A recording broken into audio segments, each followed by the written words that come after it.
Não, eu acho que o mais importante, quer dizer, é a gente olhar o que está sendo esse início da gestão do Donald Trump nos Estados Unidos. Veja que ele não completou nem um mês ainda, né?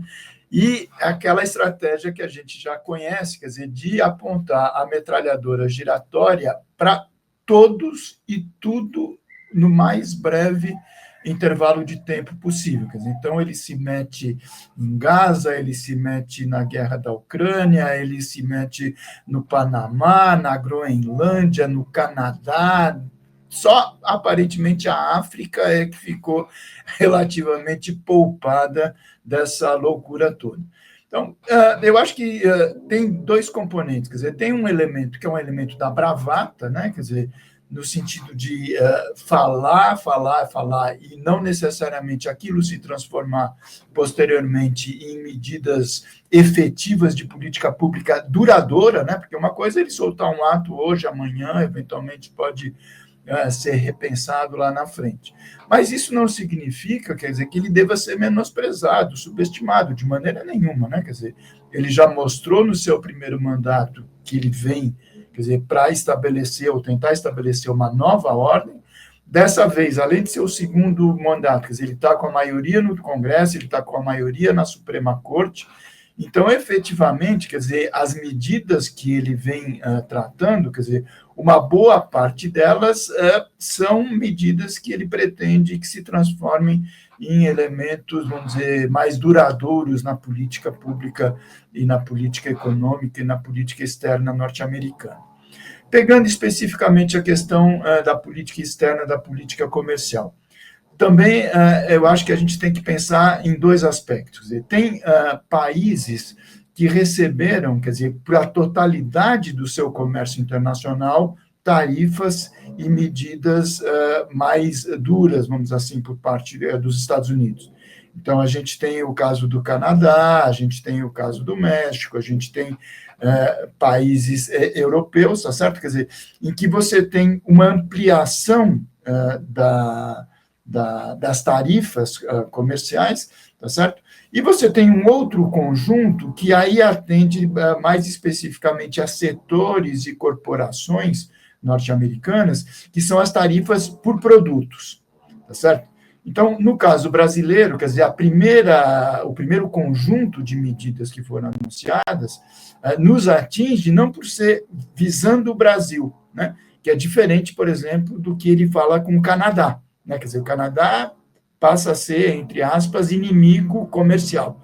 O Brasil é atingido por quê? Porque ele soltou, dentre outras, medidas estabelecendo sobretaxa, né? Quer dizer, impostos de importação, né? Quer dizer, então, os Estados Unidos, quando compram esses países do resto do mundo, vão ter que pagar os importadores, tá certo? 25% a mais. Ou seja, esses produtos chegam nos Estados Unidos mais caros do que chegavam até antes dessa medida.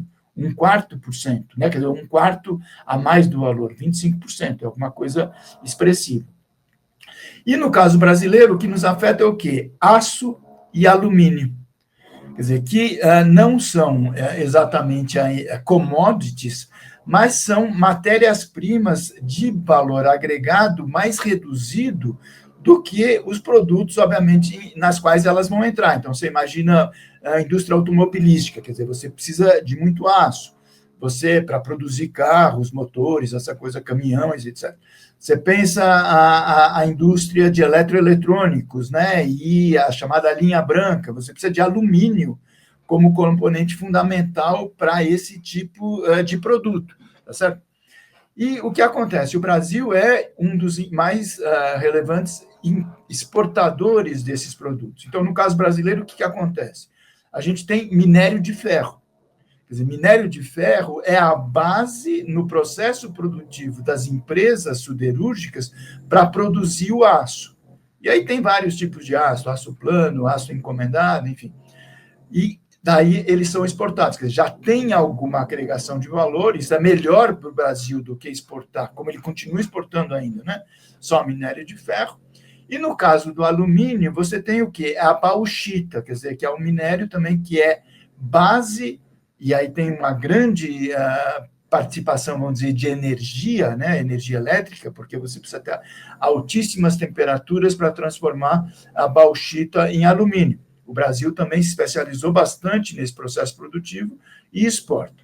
Então, o que acontece? Quer dizer, a questão que se coloca agora para o Brasil é o quê? Então, existe uma grande pressão para dizer, não, o Brasil precisa retalhar, né? Quer dizer, esse é o verbo, né, que se usa do ponto de vista da política comercial, diz, olha, a gente está recebendo medidas que dificultam o nosso comércio exterior, quer dizer, a gente está... O que vai acontecer? Provavelmente a intenção é essa, quer dizer, vai reduzir a demanda norte-americana por alumínio e por aço brasileiro. Isso indiretamente prejudica o quê? A balança comercial brasileira, porque as exportações, de alguma maneira, vão ser afetadas, e principalmente prejudica as empresas brasileiras que exportam esses produtos para os Estados Unidos, certo?